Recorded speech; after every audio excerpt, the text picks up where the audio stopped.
दोस्तों, मैं हूं अख्तर खान और आप देख रहे हैं सीबीसी न्यूज राजस्थान। कोरोना और कर्फ्यू एक बार फिर हमारे सामने है।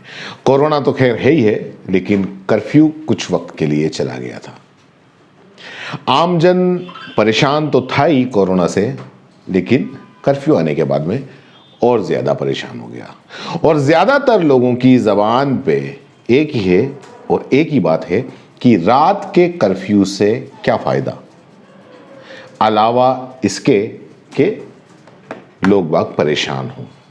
बाकी कोरोना क्या रात को ही आता है या रात को टहलने निकलता है, ऐसी कई बातें हैं जो कि लोगों के मन में हैं। और लोगों के मन में एक ही सवाल है कि पुलिस या प्रशासन रात को कर्फ्यू लगाती है तो क्यों लगाती है।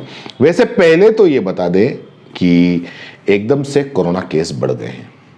अगर उदयपुर की ही बात करें तो कोरोना के मरीज पिछले 3-4 दिन से रोज शतक पार कर रहे हैं और बढ़ते जा रहे हैं। तो अब ऐसे में अगर कोई और ऑप्शन किसी के पास में हो तो जरूर बताएं। प्रशासन के पास में क्योंकि दवाई है नहीं,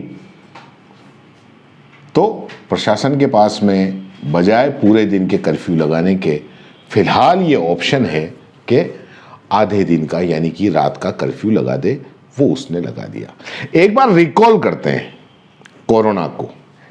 वो दिन भूल गए हम शायद जब उदयपुर में पहला कोरोना का मरीज उदयपुर में आया था। तब क्या हाल हुए थे सोचो। उस दिन के बारे में सोचो, क्योंकि हम सब गवाह हैं और खास करके मैं इसलिए गवाह हूं कि मैं उस एरिया में रहता हूं। जिस दिन उदयपुर में पहला मरीज आया था, मलातलई में लॉकडाउन था, सब घर में बैठे हुए थे कोरोना की दहशत लिए। किसी ने देखा नहीं था कोरोना कैसा होता है या कोरोना का मरीज कैसा होता है। मलातली इलाके में एक कोरोना का मरीज आया, पूरे शहर में दहशत हो गई। पूरे शहर को दहशत ने घेर लिया।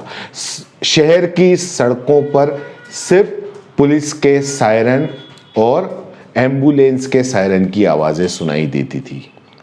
मलातलई के आसपास के 3 किलोमीटर का एरिया, उसमें भयानक वाला कर्फ्यू लगा दिया। कर्फ्यू और लॉकडाउन तो पहले ही था, लेकिन जब मरीज आया या पहला मरीज डिटेक्ट हुआ तो खतरनाक वाला कर्फ्यू लगा दिया। कौन सा वाला कि झांकते ही गोली मार दी जाएगी, वो वाला। हालांकि ऐसे कोई आदेश नहीं थे, एक एग्जाम्पल के लिए मैं आपको बता रहा हूं। और किसी को भी घर की गली तो बहुत दूर की बात है, वो अपने मकान की बालकनी या पोर्च में नहीं आ सकता था। फिर धीरे धीरे हम इसके यानी कि कोरोना के साथी होते गए और प्रशासन भी ढीला ही देता गया।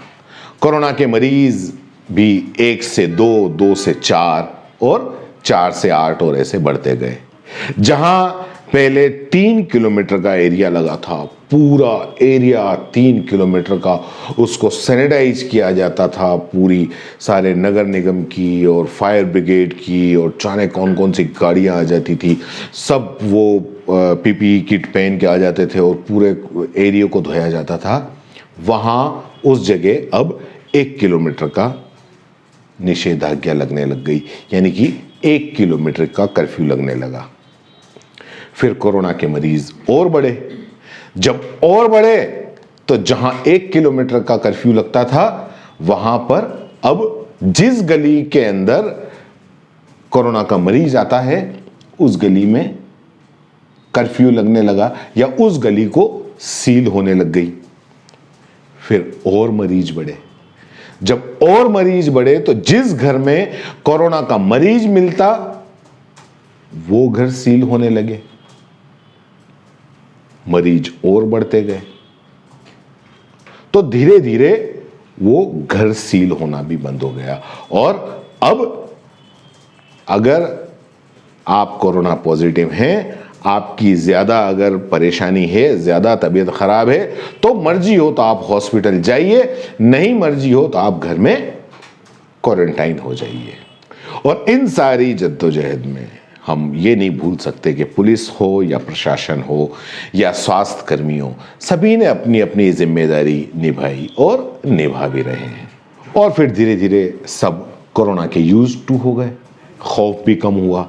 खौफ कम इसलिए हुआ क्योंकि भूख, बेरोजगारी, काम धंधे का खौफ ये कोरोना से ज़्यादा बढ़ गया। और यकीन मानिए ये खौफ कोरोना के खौफ से कहीं ज़्यादा भयानक है और होता भी है। ये वो समझ सकते हैं जिनके घर धन धान से भरे हुए नहीं हैं, लेकिन जिनके घर धन धान से भरे हुए हैं वो इस खौफ को नहीं समझ सकते। ये सिर्फ वो लोग समझ सकते हैं जिनकी जेब में कौड़ी नहीं है और पेट रोटी मांगता है। कोरोना जब जिंदगी के साथ लग ही गया है तो जिंदगी तो चलानी पड़ेगी ना, क्योंकि कोरोना की पीड़ा कैसी है ये तो नहीं देखा। उसमें तो लगता है तबीयत खराब हो जाती है, बहुत ज्यादा खराब हो जाती है तो मर जाते हैं। लेकिन भूख की आग कैसी होती है साहब, वो हमेशा देखते हैं और वो बर्दाश्त नहीं होती। बेरोजगारी की छटपटाहट कैसी होती है, वो बर्दाश्त नहीं होती। कोरोना से पीड़ित होंगे तो सरकार दवाई दे देगी मुफ्त में, किसी तरह बच जाते हैं, लेकिन पेट की आग कोई नहीं बुझाता। और पेट सिर्फ एक का नहीं, पूरे परिवार का तड़पता है। और जब पूरे परिवार का तड़पता है तो ये दर्द 4 गुना बढ़ जाता है। कोरोना एक बार फिर लग रहा है कि अपना जोर दिखा रहा है। फिलहाल कोरोना की कोई दवाई नहीं है। जब दवाई नहीं है तो प्रशासन के पास में जो कोरोना को रोकने के व्यवस्था है वो करेगी। व्यवस्था क्या है? सुरक्षा, सावधानी। यही एक रास्ता है जो आम लोग अपनाएं, चाहे सरकार और प्रशासन की बात मानकर, चाहे सरकार या प्रशासन की सख्ती से, लेकिन वो बात माने और वो काम प्रशासन कर रहा है और शायद ये होना भी चाहिए। इसलिए प्रशासन कर्फ्यू या प्रशासन के रवैये को जो अगर सख्ती भी कर रहा है तो उसको पूरी तरीके से गलत नहीं कह सकते। हो सकता है कभी कभी ज्यादती हो जाती है तो वो गलत होता है, लेकिन पूरी तरीके से गलत नहीं कह सकते, क्योंकि इसके अलावा और कोई रास्ता मुझे नहीं लगता कि है, क्योंकि दवाई है ही नहीं। क्योंकि सबसे बड़ी मुसीबत तो यही है कि बिना सख्ती के हम लोग मानते भी नहीं हैं। हमें भी सख्ती और सख्ती में ही नियमों के पालन करने की आदत पड़ गई है। जिन लोगों के मन में ये सवाल है कि यार क्या कोरोना रात में ही आता है, तो फिर काम धंधे जल्दी बंद करवा के क्यों धंधे और जिंदगी की वाट लगा रहे हैं? प्रशासन का सीधा सा जवाब है कि काम धंधे बंद नहीं करने पड़े इसलिए रात का कर्फ्यू लगा रहे हैं। जिंदगी ठीक ठाक चलती रहे इसलिए दिन को सख्ती या दिन को कर्फ्यू या दिन को लॉकडाउन नहीं करना पड़े, इसलिए एक बार कुछ हद तक कंट्रोल करने के लिए रात का कर्फ्यू लगाया जा रहा है। लेकिन फिर भी हमको जो करना है वो हम करेंगे। शादियां हैं, भले 50 लोग जाएंगे लेकिन मास्क नहीं लगाएंगे।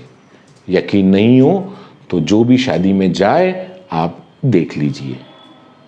बाजारों में जाएंगे, रेस्टोरेंट में जाएंगे, लेकिन मास्क नहीं लगाएंगे। सोशल डिस्टेंसिंग ठीक है, बीते जमाने की बात थी, अब वो सारी सोशल डिस्टेंसिंग भुला दी गई है, ध्यान नहीं रखेंगे, लापरवाहियां सारी करेंगे। और जब कोरोना पीड़ित होंगे तो आरोप सरकार और प्रशासन पे लगाएंगे। हमें पुलिस और प्रशासन का इस मामले में सहयोग करना चाहिए, चाहे रात का कर्फ्यू हो, चाहे मास्क नहीं लगाने पर जुर्माना लगा रहे हो। तो नियमों की पालना मेरे हिसाब से होनी चाहिए, क्योंकि और कोई ऑप्शन किसी के पास में नहीं है। अगर दवा होती तो शायद है कि यह काम नहीं करना पड़ता। इसलिए दवाई है नहीं, वैक्सीन अभी तक आई नहीं है, हाँ, वैक्सीन से याद आया, सोशल मीडिया पर कई लोगों को लग रहा है और कई लोग इस चीज़ का पोस्ट भी कर रहे हैं कि कर्फ्यू और ये कोरोना के मरीज ये सिर्फ और सिर्फ डर पैदा करने के लिए है। जो कोरोना के मरीज के जो आंकड़े आ रहे हैं और जो कर्फ्यू लगाया जा रहा है वो डर पैदा करने के लिए है, क्योंकि वैक्सीन आने वाली है और जितना ज़्यादा डर होगा उतना वैक्सीन का सौदा अच्छा होगा या वैक्सीन को उतने महंगे में बेचा जा सकेगा। शायद वो सही हो, मैं ये नहीं कह रहा कि वो गलत हो, शायद वो सही हो, क्योंकि हमने अक्सर देखा है और देखते भी हैं कि डर के आगे ही सब कुछ सौदे होते हैं और सारे धंधे होते हैं। यहाँ पर धंधा डर का ही चलता है। तो हो सकता है कि ये सही हो, लेकिन एक बार वैक्सीन मार्केट में भी तो आए, क्योंकि उसके लिए जिंदा रहना जरूरी है। तो अभी फिलहाल वैक्सीन आई नहीं है तो उसके लिए सुरक्षा ही साधन है।